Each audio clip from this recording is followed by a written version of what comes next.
Pray time நிகழ்ச்சிக்கு உங்களை அன்போடு வரவேற்கிறோம். இன்னைக்கு ஃப்ரைடே, பெண்களுக்காக ப்ரே பண்ணுற டே. ஸோ இன்னைக்கு பெண்களுக்காக ப்ரே பண்ண போகிறோம். அதுவும் மார்னிங் நமக்கு என்ன வாக்குத்தத்தம் கிடைச்சதோ அதை வச்சு ப்ரே பண்ண போகிறோம். ஸோ மார்னிங் நமக்கு கிடைச்ச வாக்குத்தத்தம் ரூத் 2:12 இல்லையா? ரூத் 2:12. உனக்கு அவராலே நிறைவான பலன் கிடைப்பதாக. உனக்கு அவராலே நிறைவான பலன் கிடைப்பதாக. யாருக்கு? இஸ்ரவேலின் தேவனாகிய கர்த்தருடைய செட்டைகளின் கீழ் அடைக்கலமாய் வந்த உனக்கு. இஸ்ரவேலின் தேவனாகிய கர்த்தருடைய செட்டைகளின் கீழ் அடைக்கலமாய் வந்த உனக்கு நிறைவான பலன் கிடைப்பதாக. இதை நம்ம பார்த்தோம். ஸோ இந்த வசனம் எங்க வருது, எந்த சிச்சுவேஷன்ல வருது? ஒரு மாமியார் மருமக ஸ்டோரி இல்ல? மாமியாருக்கும் மருமகளுக்கும் எப்படி இணைஞ்சு போறாங்க, அந்த மருமக எப்படி மாமியாரோட இணைஞ்சு போறாங்க, அப்படி அவங்களோட சேர்ந்ததுனால, அவங்க கூட இருந்ததுனால அவங்களுக்கு என்ன ஒரு கிருபை கிடைக்குது அப்படிங்கிறத நம்ம ஷார்ட்டா பார்க்கலாம். எல்லாருக்கும் தெரியும், ரூத் 1 2 அதுல இது வருது. அதுல எலிமெலேக்குன்னு ஒருத்தர் இருக்காரு, ஒய்ஃப் நகோமி. அவருக்கு 2 மகன் பிறக்கிறாங்க. அந்த 2 மகனுக்கும் கல்யாணம் பண்ணி வைக்கிறாங்க. ஓர்பால், ரூத். முதல் மருமக பேரு ஓர்பால், இன்னொரு மருமக பேரு ரூத். மாமியார் மருமகள். இப்ப என்ன நடக்குது? அவருடைய கணவர் எலிமெலேக்கு இறந்து போயிடுறாங்க. மகன் 2 பேரும் இறந்து போயிடுறாங்க. மோவாப் தேசத்துல இருக்காங்க. யாருமே தொடரல, ஹெல்ப் இல்ல. 2 பேரும் இறந்து போயிடுறாங்க. கடைசியில் இவங்க ரொம்ப மனம் உடைஞ்சு போயிடுறாங்க. அந்த எப்படி இருக்கும்ல, மாப்பிள்ளையும் இறந்து, 2 பிள்ளைகளும் இறந்து, இப்போ கூட இருக்கிறது 2 மருமகள். சரிங்களா? ஸோ மாப்பிள்ளை இல்லாத நேரத்துல, மகன்களை இழந்த நேரத்துல அந்த மருமகள் எப்படி அவங்களோட அட்டாச் ஆகுறாங்க அப்படின்னு பார்த்தா, அவங்க என்ன சொல்றாங்க பாருங்க, எனக்கு யாருமே இல்லை. ஓகே, அப்ப சொல்லுங்க, இல்ல நாங்க 2 பேரும் உங்க கூடயே இருக்கோம், உங்களை விட்டு நாங்க போக மாட்டோம், உங்களை தனியா விட்டுட்டு போக மாட்டோம்னு முதல்ல 2 பேரும் சொல்றாங்க. அப்போ அவங்க சொல்றாங்க, என் கூட இருந்து உங்களுக்கு என்ன கிடைக்க போகுது? நீங்க எங்கேயாவது போய் உங்க தேசத்துக்கு போயிட்டு அங்க வேற ஒரு கணவனை நீங்க கல்யாணம் பண்ணி நீங்க சந்தோஷமா இருக்கலாம், என்னை விட்டுருங்க அப்படிங்கிறாங்க. அப்புறம் திருப்பி சொல்லி பார்க்கும்போது ஒருத்தர் ஓகே பண்ணிடுறாங்க. யாரு? ஒரு மூத்த மருமகள், சரி நான் சொந்த ஊருக்கு போயிடுறேன். ஏன்னா முதல்ல அவங்களும் சேர்ந்துதான் சொல்றாங்க, நீங்க தனியா விட்டுட்டு போக முடியாது, உங்களுக்கு கணவனும் இல்லை, பிள்ளைங்களும் இல்லை, இப்படி தனியா இந்த ஒரு தேசத்துல நாங்கள் விட்டுட்டு போக முடியாது அப்படிங்கிறாங்க. ஆனா இங்க சொல்றாங்க, வேண்டாம், நீங்க உங்க வாழ்க்கையை பாருங்க. அப்போ ஓர்பால் அதை ஒத்துக்கிறாங்க. சரிங்களா? ஆனா 2வது மருமகள் ரூத் ஒத்துக்கவே. இதான் மாமியாருக்கும் மருமகளுக்கும் உள்ள கனெக்ஷன் பார்க்க போறோம். ரொம்ப நிறைய வீட்டுல மாமியாருக்கும் மருமகளுக்கும் ஒத்து வரல. பட் இங்க மாமியார்கிட்ட என்ன சொல்றாங்க ரூத்? நான் உண்மை அவளோ சொல்றாரு, உன் சகோதரி தன் ஜனத்தினிடத்திற்கு தன் தேவர்களிடத்திற்கும் திரும்பி போய்விட்டாளே, நீ உன் சகோதரியின் பிறகு திரும்பி போ என்றாள். அதற்கு ரூத் சொல்றாங்க, 2வது மருமகள், நான் உம்மை பின்பற்றாமல் உம்மை விட்டு திரும்பி போவதை குறித்து என்னோட பேச வேண்டாம். நீ போகும் இடத்திற்கு நானும் வருவேன், நீ தங்கும் இடத்தில் நானும் தங்குவேன். உம்முடைய ஜனம் என்னுடைய ஜனம், உம்முடைய தேவன் என்னுடைய தேவன். நீ மரணம் அடையும் இடத்தில் நானும் மரணம் அடைந்து அங்கே அடக்கம் பண்ணப்படுவேன். மரணமே அல்லாமல் வேறொன்றும் உம்மை விட்டு என்னை பிரித்தால் கர்த்தருக்கு சரியாகவும் அதற்கு அதிகமாகவும் எனக்கு செய்ய கடவர். எப்படி ஒரு ஸ்டேட்மெண்ட் பார்த்தீங்களா? ஐயோ, அது வாசிக்கும் போதே எவ்வளோ, அதாவது உன்னுடைய ஜனம் என்னுடைய ஜனம் ஓகே, பட் என்ன சொல்றாங்க, நான் மரணம் அடையும் வரைக்கும் உங்களை விட்டு நான் பிரிய மாட்டேன். நீங்க எங்க இருக்கிறீங்களோ அங்கதான் இருப்பேன், நீங்க எங்க மரணம் அடைய நேரிடுதோ அங்கே நான் இருப்பேன், உங்க கூடவே மாட்டேன். அவ்வளோ ஒரு அன்பு, அது கண்டிப்பா யாராலையும் சொல்ல முடியாது. எந்த மறுப்பு 1% இருக்கலாம், எந்த மருமகளாலையும் சொல்ல முடியாது இல்லையா? ஒண்ணு அவங்க அப்பா அம்மாட்ட போயிடுவாங்க, இல்ல அவங்களுக்கு வேற ஒருத்தரை பார்த்துட்டு போயிடுவாங்க. ஆனா இங்க உங்க கூட தான் இருப்பேன், உங்க கூட தான் இருப்பேன், நீங்க உங்க தேவன் என்னுடைய தேவன், உங்க ஜனம் என்னுடைய ஜனம், மரணமடை வரைக்கும் உங்ககிட்ட இருப்பேன் சொன்னதுனால பின்னாடி பாத்தீங்கன்னா கூட இருக்காங்க. ஏன்னா அவங்களுக்கு தனியா விட்டுட்டு போல, கணவனும் கிடையாது, பிள்ளைங்களும் கிடையாது, தனியா அந்த அம்மாவை விட்டுட்டு போக, அந்த மருமகளுக்கு மாமியாரை விட்டுட்டு போக மருமகளுக்கு மனசு இல்லை, அப்படியே இருக்காங்க. அதனால அவங்களுக்கு கிடைச்ச ஒரு பெரிய கிருபை, அவங்க நகோமிக்கு அப்படியே போவாஸ் என்கிற ஒருத்தர் மிகுந்த ஆஸ்திக்காரனாய் ஒருத்தர் இருந்தார். அப்போ அவர் என்ன சொல்றாரு, அவர் என்ன அந்த இடத்துல ஒருத்தர் இருக்கார், சரிங்களா? அப்போ முதல்ல அவங்களுக்கு தெரியாது, ஆனா அவங்க சொந்தத்துல ஒரு நல்ல ஒரு ஆஸ்திக்காரன் போவாது இருக்கார். ஆனா அது இருந்தால் மோவாபிய ஸ்திரியாகிய ரூத் என்பவள் நகோமியை பார்த்து, நான் வீட்டுக்குள்ளே இருக்காங்கல்ல, அவங்களுக்கு ஏதாவது பணம் வரணும்ல, அப்பதானே அவங்க வாழ முடியும் சொல்றாங்க. நம்ம பக்கத்து வயல்வெளி எங்கேயாவது போய் கீழே அவங்க அவங்க நெல்ல கட்ட தூக்கிட்டு போகும்போது கீழே சிந்தும் இல்லையா, அந்த அந்த அரிசி அந்த நெல் கொஞ்சம் எடுத்துட்டு வர நமக்கு யூஸ்ஃபுல்லா இருக்கும் அப்படின்னு சொல்றாங்க. உடனே அதே மாதிரி அவளும் போறா, என் மகளே நீ போ. அப்போ போறாங்க. வயல்களில் அறுக்கிறவர்கள் பிறகே பொறுக்கிக்கிட்டே போறாங்க. அறுத்து கட்ட கொண்டு போகும்போது கீழே சிந்துற நெல்லு அதை எடுத்துட்டே போறாங்க. அப்போ அதை அந்த வயல்ல, அந்த வயல் கடைசியில அந்த போவாசோட வயலா இருந்திருக்கு. ஆனா அவர் பாக்குறாரு, என்னடா ஒரு சின்ன பொண்ணு தனி இந்த மாதிரி போயிட்டு இருக்கு, என்ன? அப்போ வேலைக்காரன் கூட்டு கேட்கிறாரு, யாரு இது, என்ன ஒரு பொண்ணு புதுசா வந்திருக்கு, போல வயல்ல எல்லாம் பொறுக்கிட்டு அலையுது அப்படி சொல்லும்போது அவர் எல்லா ஸ்டோரியும் சொல்றாரு. இது எலிமெலேக்குடைய பார்த்தா இவரோட ரிலேட்டிவ் சுற்றி பார்த்தால எலிமெலேக்குடைய மனைவி நகோமிக்கு உடைய மருமகள். ஸோ இந்த மாதிரிலாம் ஒரு இன்சிடென்ட் நடந்தும் இந்த மருமகள் மாமியாரை விட்டு போகவே இல்லை. இந்த வார்த்தையை கேட்டது அவருக்கு ஆச்சரியமா இருக்கு.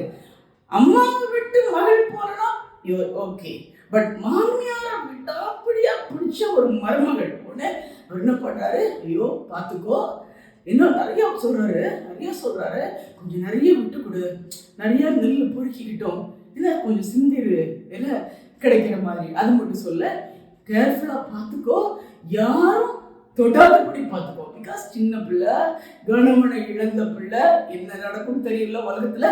ஸோ வாலிப பிள்ளை கணவனை இழந்து தனியா போகுது ஒரு வயலுக்குள்ள. ஸோ சொல்றாரு, யாரும் தொடாம பார்த்துக்கோ, கொஞ்சம் நிறைய கொடு.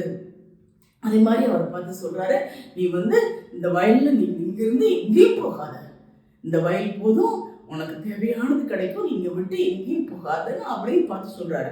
அப்போ உனக்கு ஆச்சரியமா இருக்கு, என்னடா நான் இப்பதான் புதுசா வந்திருக்கேன், ஏதோ பொறுக்கி ஏதோ கொஞ்சம் கிடைக்கும் வீட்டுக்கு கொண்டு போலான்னு பார்த்தா இவ்வளோ இதான் நமக்கு நம்ம மேல கருணை காட்டுறாரே.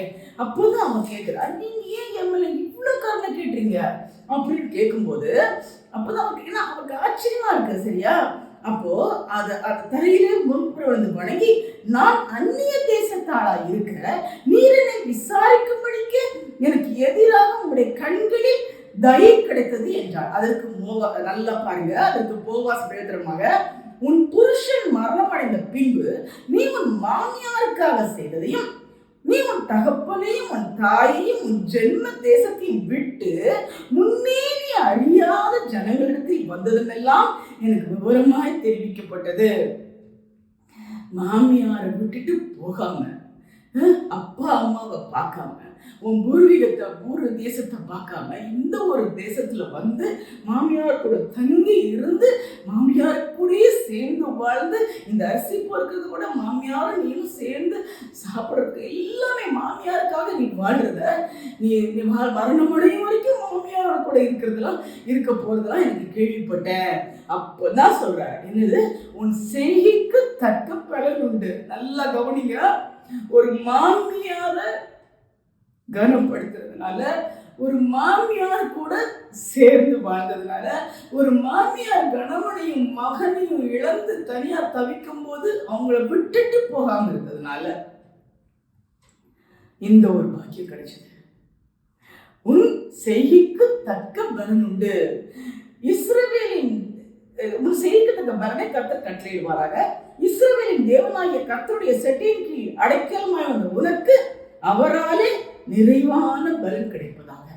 இன்னைக்கு மார்னிங் வாக்குத்தத்த வசனம் பார்த்தோம். அந்த வாக்குத்தத்தம் எந்த சூழ்நிலையில கொடுக்கப்படுது அப்படிங்கிறது நம்ம பார்த்தோம். ஸோ பெண்களுக்காக விசேஷமா மாமியார் மருமகளுடைய ரிலேஷன்ஷிப்புக்காக நம்ம ஜெபணுமா? ஆண்டவரே, எங்கள் பரம தகப்பனே, அப்பா அதை வெளியே இந்த பாதத்துல வருகிறோம். அப்பா உமக்கு நன்றி ராஜா. ஆண்டவரே, எனக்கு இந்த பெண்களுக்காக ஜெபம் பண்ற இந்த நாள்ல அந்த மாமியாருக்கும் மருமகளுக்குள்ள ரிலேஷன்ஷிப் எப்படி இருந்துச்சு, ஒரு மருமகள் எப்படி இருந்தாங்க, இன்னொரு மருமகள் எப்படி இருந்தாங்க, அது மூலமா என்ன பாக்கியம் கிடைச்சது அப்படிங்கிறத எங்களுக்கு காண்பிக்க சுவாமி. இப்பொழுதும் மாமியாரையும் மருமகளையும் பாதத்தில் ஒப்புவிக்கிறோம். அப்பா, மாமியார் மருமகளுக்குள்ள உள்ள மிஸ் அண்டர்ஸ்டாண்டிங், இல்லை அவங்களுக்குள்ள உள்ள சண்டை, என்ன விதமாலாம் பிரச்சனை வருதோ நமக்கு தெரியும் சுவாமி. அவளோட மாமியார் அழலாம், இந்த மருமகளை வச்சு எப்படி இருக்கப்போ, மருமகளை எப்படி நான் அந்த வீட்டுக்குள்ள மருமகள் நினைக்கலாம், எப்படி நான் அந்த வீட்டில் வாழ போறேன், மாமியார் என்னை ரொம்ப கஷ்டப்படுத்துறாங்களே, என்னால் முடியலையே அப்படின்னு நினைக்கலாம். அப்பா, அந்த மாமியாரையும் மருமகளையும் ஒவ்வொரு வீட்டில் இருக்கிறவங்கள இந்த காலத்தில் ஒப்பு கொடுக்குறோம். ஆண்டவர், எப்படி நகோமிக்கும் ரூத்துக்கும் இடையில ஒரு ரிலேஷன்ஷிப்பை கொடுத்தீங்களோ, அதே போல ஆண்டவரே மாமியாரோட சேர்ந்து வாழ, மாமியார் கூட உதவி பண்ணி வாழ, அப்பா அப்படிப்பட்ட பாக்கியத்தை மருமகளுக்கு கொடுங்கப்பா. அப்படி கொடுப்பதனால உன் செய்கைக்கு தக்க பலன் உண்டு. அதுல அந்த அதிகாரத்துல வாசித்து முடிக்கும் போது அந்த போவாஸ் பெரிய பணக்காரனுக்கு மருமகளா மாறுறான். ஒருவேளை தனியா விடப்பட்டிருக்கலாம், அப்பா அம்மா தன் கணவனை இழந்திருக்கலாம். ஆனா மாமியாரை போய் கட்டியா பிடிச்சு கொண்டதுனால, உங்க ஜனம் என்னுடைய ஜனம், உங்க தேவன் என்னுடைய தேவன், நீங்க எங்க இருக்கீங்களோ அங்கதான் நான் இருப்பேன், நான் உங்க கூட தான் இருப்பேன், மரணம் அடையும் வரைக்கும் நான் உங்க கூட தான் இருப்பேன், நான் எங்கேயும் போக மாட்டேன்னு சொல்லி அந்த மாமியாரோட கூட ஆண்டவரே வாழ்ந்ததுனால, மாமியார் கூட சேர்ந்து வாழ்ந்ததுனால, அந்த மாமியாருக்கு எல்லா விதத்திலும் உதவியா இருந்ததுனால ஒரு பெரிய வாழ்க்கை கிடைச்சது. உன் செய்கைக்கு தக்க பலன் உண்டு, உன் செய்கைக்கு தக்க பலன் உண்டு. நீ அதுல சொல்ற பாருங்க, போவாஸ் உன் மாமியார வேற தேசத்துல இருந்து வந்திருக்க, உன் தகப்பன தாய எல்லாத்தையும் நீ விட்டுட்ட, உன் மாமியார் கூட அண்டி இருந்துகிட்ட, உன் மாமியாரு கூடவே இருந்துகிட்ட, எதையுமே எதிர்பார்க்கல, வேற ஒரு வாழ்க்கை வேணும், நான் இப்படி இருக்கணும் அப்படி இருக்கணும், ஒன்றும் இல்லாத அந்த மாமியார்கிட்ட நான் எப்படி வாழ போறேன்னு சொன்னேன். அந்த மாமியாருக்கு உதவியாக கீழே கிடந்ததெல்லாம் நெல்லை பொறுக்கி கொண்டு போய் 2 பேரும் வாழ்றீங்க. இதுக்கு உன் செய்யத்தக்க இந்த மாதிரி இருக்கீங்களா? எந்த சூழ்நிலை இருந்தாலும் ஒருவேளை மாமியாருக்காக கூட இருந்து வாழ்றீங்களா? வீட்டுல பிரச்சனை இல்லாம வாழ்றீங்களா? மாமியாருக்கு உதவியா வாழ்றீங்களா? மாமியார் மருமகளுக்கு உதவியா வாழ்றீங்களா? 2 பேரும் இணைஞ்சு வாழ்றீங்களா? அப்படி மாமியாருக்கு கூட இருந்து வாழ்ற மருமகளுக்கு கொடுக்கப்பட்ட பாக்கியம் உன் செய்கைக்கு தக்க பலன் உண்டு. ஒருவேளை சோர்ந்து போகாதீங்க. அதனால நிறைய கஷ்டம் வரலாம், அதனால நிறைய ப்ராப்ளம் ஃபேஸ் பண்ணலாம். அன்னைக்கு கூட ஒருவேளை சாப்பாடு இல்லாமல் இருந்திருக்கலாம், நல்ல துணை இல்லாமல் இருந்திருக்கலாம். நிறைய தனியா இடத்துல இருக்காங்க, ஒன்றும் இல்லாத இடத்துல இருக்காங்க. அப்படியே இருக்கிறதுல அவரு ஏதோ ஒரு வயல்ல போய் பொறுக்கிற ஒரு வேலை நெல்லை பொறுக்கிட்டு இருந்திருக்கலாம், ஒண்ணுமே இல்லாம இருக்கலாம். ஆனா உண்மையான அன்போடு மாமியார் கூட இருக்கும்போது உன் செய்கைக்கு தக்க பலன் உண்டு. இஸ்ரவேலின் தேவனாகிய சட்டைக்குள்ள வந்த உனக்கு நிறைவான பலன் உண்டாவதாக. இன்னைக்கு நிறைவான பலன் கிடைக்க கிருபையாக. யார் பின்னாடியும் போகாம தெய்வத்தின் பின்னாடி அவருடைய சட்டைக்குள்ள நீங்க வருவீங்கன்னா உங்களுக்கு நிறைவான பலன் உண்டு, நிறைவான பலன் உண்டு. எந்த சூழ்நிலையும் தேவனுடைய சட்டைக்குள்ள நீங்க வந்தீங்கன்னா உங்களுக்கு நிறைவான பலன் உண்டு. அப்படிப்பட்ட பாக்கியத்தை ஒருவருக்கு கொடுங்கப்பா. பெண்களாகி எங்களுக்கு கொடுங்க சுவாமி. நாங்க எல்லாரும் ஆண்டவரே அப்பா உலகத்துக்கு ஆசா பாசங்களுக்கு விட்டு எல்லா பிரச்சனைகளுக்கும் ஆண்டவரை பயந்து எங்கேயாவது போயிடாம, யாரு பின்னாடி போயிடாம உங்களுடைய சட்டைக்குள்ள பயன் வாழ, அது மூலமா நிறைவான